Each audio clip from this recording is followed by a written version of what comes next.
Olá pessoal, agora nós vamos iniciar nossa aula, nosso momento quinto, nossa aula número 5, que é a última sobre metodologia do trabalho científico. Na aula anterior, nós apresentamos as citações, citação direta curta, longa, a citação indireta, o uso da PUD, da omissão e também do grifo nosso. Agora nós vamos falar das referências bibliográficas de acordo com as normas de ABNT.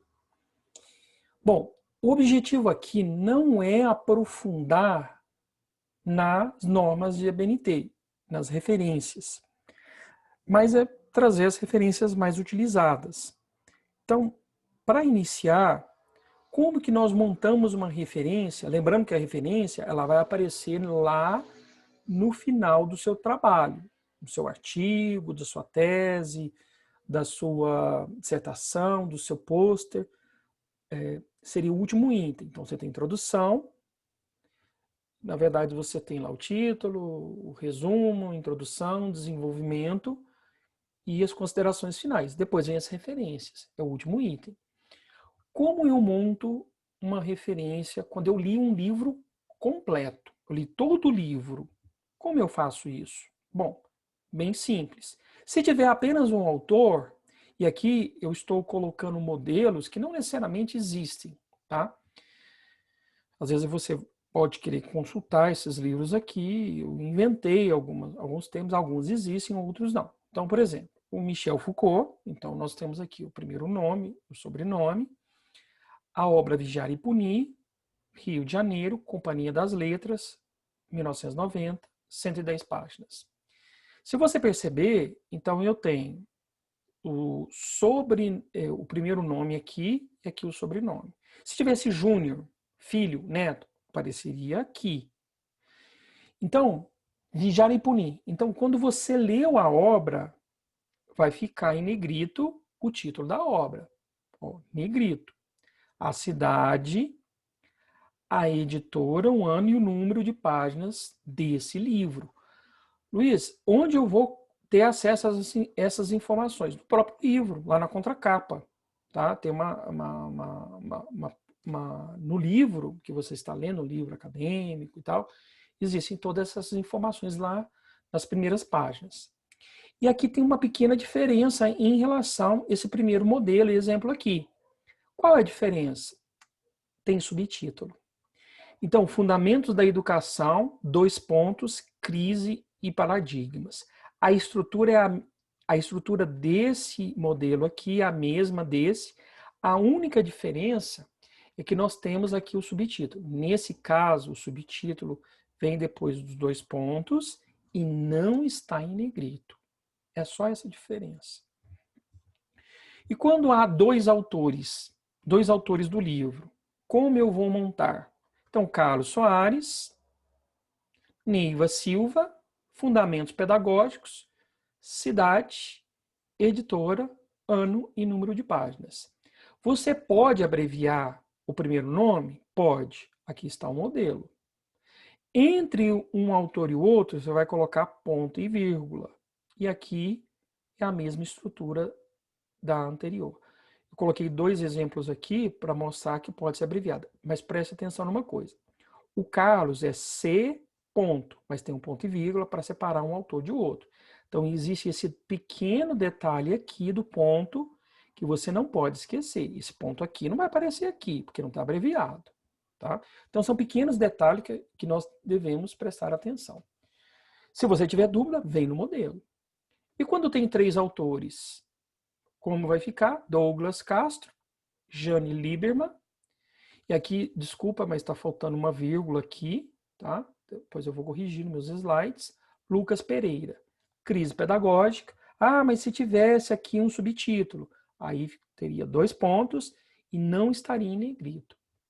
Cidade, editora, ano da sua edição e aqui 130 páginas. Mas eu posso colocar edição? Pode. Pode sim. Geralmente, algumas universidades elas vão te dar um modelo das referências que você vai utilizar. Onde viria a edição? Primeira edição, segunda, terceira, estaria aqui, ó, entre o título da obra e a cidade. Então, 1A, ponto, certo? Então, aqui, ó, D. Castro, ou abreviação aqui, um pontinho, abreviando, Jane Lieberman e o L. Pereira, certo? Aqui faltou uma vírgula, tá? Crise pedagógica, a mesma estrutura. Bom, nós já falamos de um autor, 2 autores, 3 autores. Quando você leu toda uma obra, um livro todo, e quando tem 3 autores, como nós vamos fazer? Nós vamos utilizar o recurso do et al. Então, Guilherme Rezende e outros. Crise financeira e a mesma estrutura. Cidade, editora, ano e número de páginas. Bom, nesse caso aqui, o que a gente pode... Aqui, qual seria a diferença? Tá? Está abreviando. Só coloquei um modelo para vocês. Então, o et al é e outros. Aí você me pergunta, qual o primeiro nome que você vai colocar? Bom, aí não existe uma regra específica. Você pode inserir um nome, o primeiro nome da ordem alfabética, ou o primeiro nome que aparece na obra. Então, se você acessa a obra, está lá o primeiro nome, certo? Então, você vai ter. Bom, então nós temos também alguns casos específicos, quando a gente designa um sobrenome com grau de parentesco, filho, neto, júnior, que eu já mencionei outras vezes. Então, você tem aqui Michel de Souza Filho, Michel D, lembrando que o D vem aqui, né? Souza Neto, Souza Júnior, e a estrutura é a mesma. Então, você vai inserir esse grau de parentesco aqui no final. Porque, às vezes, o Michel de Souza é o pai. Então, às vezes, ele é um autor também. É muito comum isso acontecer. Então, você tem que fazer essa diferenciação para saber qual é o autor que você está se referindo. Bom, obra de autores com sobrenome constituído de 2 ou mais palavras. Geralmente, isso pode acontecer num texto. Então, exemplo, Carlos Alberto Soares Nunes. Ivanise Nunes de Espírito Santo. Então, você vai trazer aqui, vamos voltar, você tem aqui obra de autores ou de um autor com sobrenome constituído de 2 palavras. Ele tem 2 sobrenomes.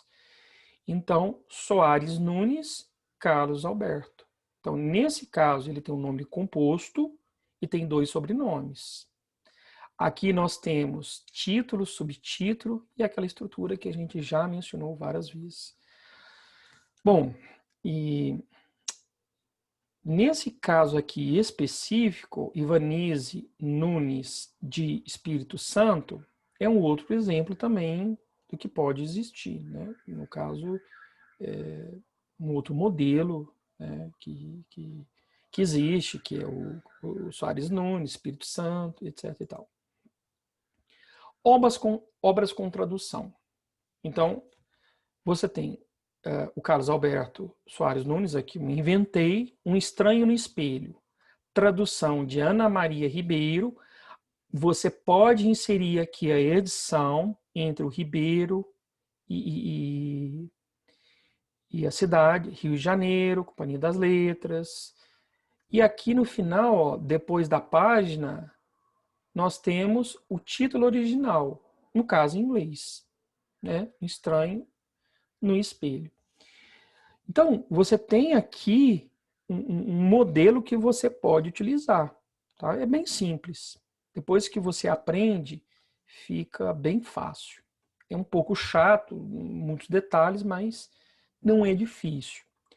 E quando tem vários autores, e um dos autores é organizador e coordenador. Então, pode acontecer o seguinte: eu organizei e coordenei um livro, a produção de um livro. Eu posso ser ou não um dos autores do livro, um dos capítulos do livro. Pode acontecer. eu sou apenas o organizador ou eu posso ser o organizador e também um dos autores. Tá. O exemplo, Jorge Nascimento organizou esse livro. Tem outros autores? Tem. Mas por que eu não vou citar? São vários, às vezes são 15 autores, 15 capítulos, 10 capítulos. Você não vai colocar todos aqui. Ah, mas por que eu não coloco o et al? Porque você vai, dentro da montagem da estrutura, entre o et al e o organizador ou coordenador, você vai utilizar, no caso, em vez de um et al, sempre primeira ideia do organizador e coordenador. E se você perceber que a estrutura é a mesma, que eu já mencionei outras vezes. Então, muda isso aqui. Bom, entidades coletivas, seminários, congressos, colóquios, relatórios de eventos. Então, eu coloquei alguns exemplos aqui, não vou aprofundar nessas referências, coloquei os modelos que você pode estar utilizando, mas a lógica sempre é a mesma, né? A ideia de autor, que pode ser uma pessoa, pode ser um grupo de pessoas, pode ser uma entidade, pode ser uma instituição, pode ser uma universidade. O título desse evento, o título dessa obra, onde, quando e o número de páginas. Tá? Então, aqui nós temos alguns modelos. Uma entidade específica geral, né? Então, aqui eu tenho Instituto de Propriedade Intelectual Brasil, Ministério da Educação, né? Então, Serviço, Estatística, então, específica e geral. Então, nesse caso aqui, ó, Instituto de Propriedade Intelectual é algo mais específico. Agora, o Ministério da Educação é algo mais geral, tá? Uma entidade. Obras com autoria desconhecida. Eu posso utilizar a Bíblia Sagrada na referência? Pode, dependendo aí do seu gênero de pesquisa, uma pesquisa do campo da sociologia e tal. Então, não tem um autor específico. Existem obras que não têm um autor definido. Então, no caso, você só tira. A ideia é, você tira, como não tem um autor, a estrutura é a mesma das outras. Tá? Então, aqui a diferença é o Antigo e Novo Testamento, Rio de Janeiro. Então, a editora é a Sociedade Bíblica do Brasil. Quando foi editado esse livro, que é a Bíblia?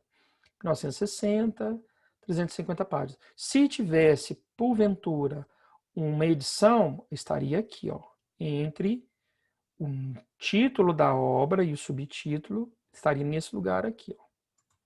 Bom, e por exemplo, você, ao invés de ler um livro, você lê um capítulo que é montar a referência dele.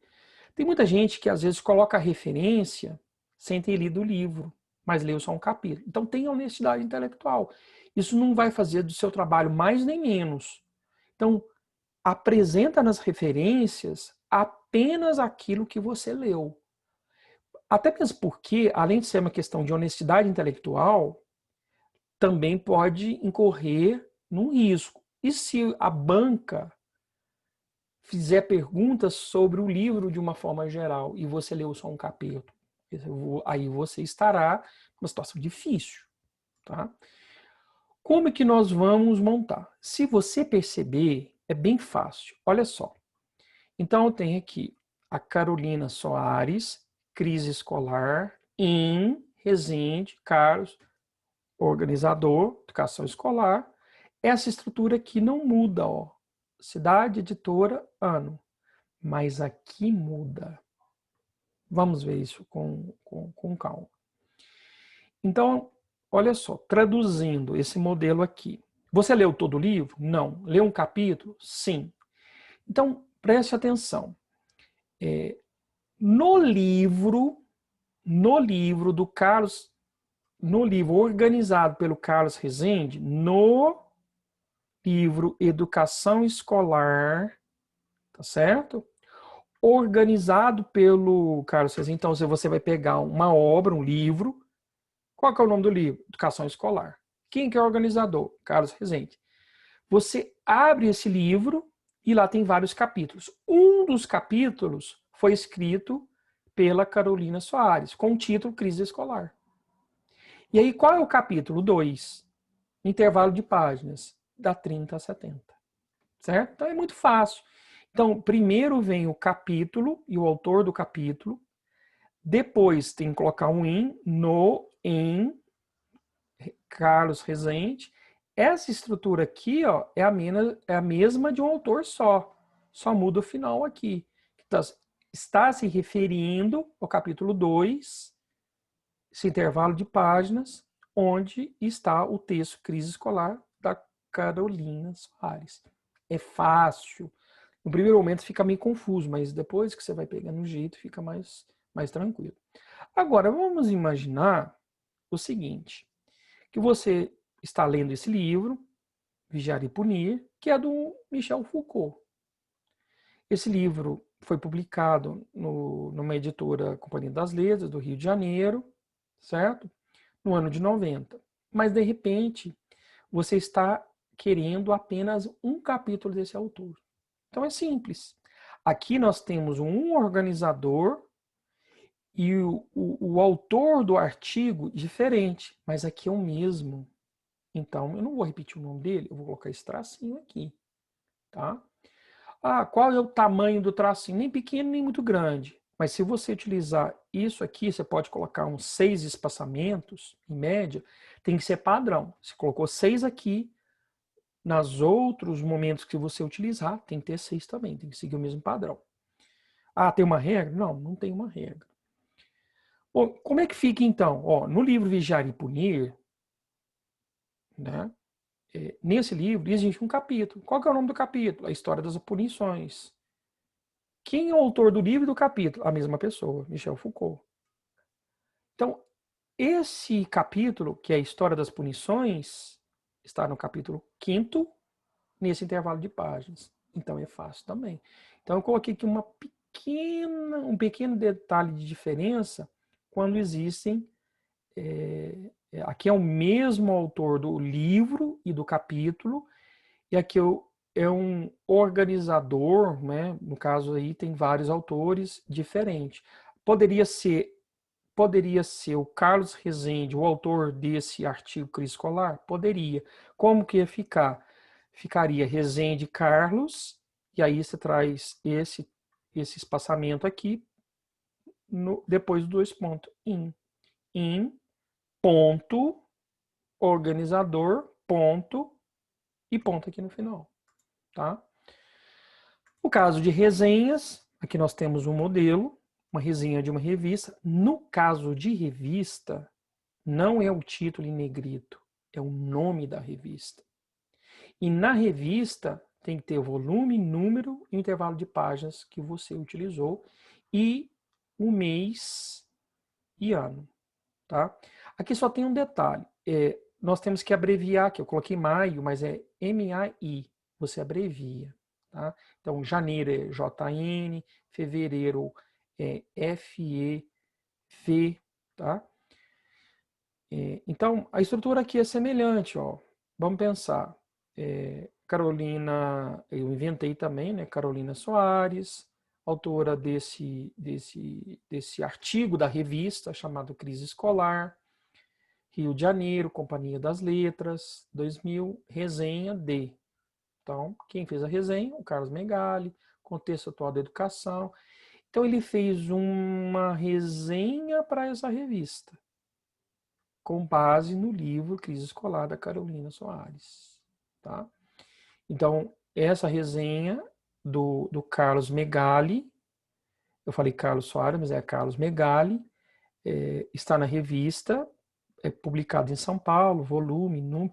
Em alguns casos, pode ser que não tenha volume e número, ou tenha um ou não tenha o outro. Então, são casos mais específicos. Aqui só tem um errinho, não tem o O, é MAI.2015. Tá? No caso de dissertações, teses ou outros trabalhos acadêmicos, aí eu coloquei aqui, ó, como modelo, doutorado, aí no caso é sempre uma tese. mestrado, que você pode consultar uma tese de doutorado ou uma dissertação de mestrado. No caso de trabalho de conclusão de curso de graduação, tá? Ou um trabalho de conclusão de curso de uma especialização. Então, a especialização pode ser, como eu já expliquei lá no início, a pós-graduação pode ser lato sensu especialização ou estrito sensu mestrado ou doutorado. Aqui a nível de graduação, tá? Periódicos não eletrônicos, então revistas físicas, que você vai lá na biblioteca e tem acesso.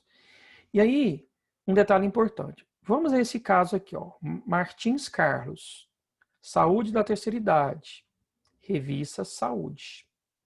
São Paulo, volume, número, página, maio de 2005. Também tem um erro aqui, MAI, certo? Bom, e aí nós vamos pensar o seguinte. Nesse caso aqui, pode acontecer que não exista autor. Ó, tem um título, mas não tem um autor. Vai ficar assim. Sempre o título da revista em letra maiúscula, em negrito. Agora, nesse caso, não tem título, você leu toda a revista, exemplo, então você não lê um artigo específico dessa revista. Você está citando toda a revista, então vai ver o nome dela. Então não tem o autor, não tem o título, é a revista como um todo. Ó, número de páginas e tal, enfim. Aqui no caso, um exemplo 2, né? Você tem a revista Exame. Você sabe o que seu cliente está sentindo? Então, quais são os autores desse artigo aqui? Sheehan, né? Dazu e Richard Chase. São Paulo, volume 35, número. Por que eu tenho que ter intervalo de páginas? Porque é um artigo da revista, não é a revista como um todo. Aqui está certo, ó. Está abreviado. Julho, né? 2 pontos. E no caso de periódicos eletrônicos, a estrutura é igual, ó, é igual, sempre o título da revista em negrito. Qual a diferença? Disponível em 2 pontos. Aí, nesse caso, você vai inserir entre os sinais aqui de menor e maior, tá? O link, o hiperlink de onde você tirou. Por que você tem que colocar? Tem um pontinho aqui no final. Acesso em. Porque, às vezes, esse artigo está hospedado num site que esse site, de repente, deixa de existir. Então, você tem que mencionar quando você acessou, porque se isso acontecer, você tem aí uma informação que, de repente, alguém pode mandar um e-mail para a revista e falar, não tem acesso a esse artigo e tal. Realmente, ele está bloqueado e você não vai ter acesso, o site saiu de operação, mas até a data tal existia. Então, é uma comprovação, tá? Então aqui tem os exemplos, né? No caso de sites ou de artigos ou de reportagens de meio eletrônico, né? Então, lembrando que a estrutura é a mesma, quando tem título, quando tem autor, aí o nome da revista, do periódico, do jornal, São Paulo. No caso do jornal, você não vai ter volume, mas você vai ter quando, né, setembro, 19 de setembro, abreviado de 98, disponível em, ó, o sinalzinho aqui, tá? Negrito, e a mesma coisa, a mesma estrutura, tá? Bom, entrevistas, eu deixo aqui para vocês um modelo de entrevista, tá? Que você pode utilizar, se você quiser, você dá um pause aí na página, para você ter acesso a esse modelo, eu não vou aprofundar nisso, tá? Documentos jurídicos, decretos, resoluções, também não vou aprofundar. Então, eu coloquei aqui de vermelho, apenas para você ter aí aqui é uma resolução, decreto, aqui a Constituição Brasileira. Você pode pausar o seu vídeo também para poder ter acesso. Agora um vídeo de YouTube. Como que eu faço? Tá? Então, por exemplo, YouTube, dicas para escrever uma resenha, vídeo, a duração, disponível em. Então, um hiperlink aqui, ponto, acesso em quando? A mesma estrutura. E um filme? Assistir um filme, eu vou utilizar ele. A estrutura é essa aqui, então, Central do Brasil, direção de Walter Salles, Rio de Janeiro, produção, essa é a produtora, 106 minutos. Bem fácil. Bom, pessoal, então nós finalizamos agora o nosso pequeno curso de metodologia do trabalho científico com as referências. Desejo a vocês sucesso. Se tiverem dúvidas, vocês podem consultar outros sites e podem também mandar um e-mail para mim, que eu posso disponibilizar o material para vocês. Prof, de professor, prof.luizjunior, lembrando que o Luiz é com S, Júnior por extenso, @gmail.com. Então, prof, até o F, prof.luiz com S, Júnior por extenso, @gmail.com. Tá? Então, você pode solicitar o material que eu envio para vocês aí. Então, um grande abraço, sucesso nas pesquisas e deem continuidade aos estudos que são muito importantes na formação tanto pessoal, profissional e como cidadão também. Então, um grande abraço a todos.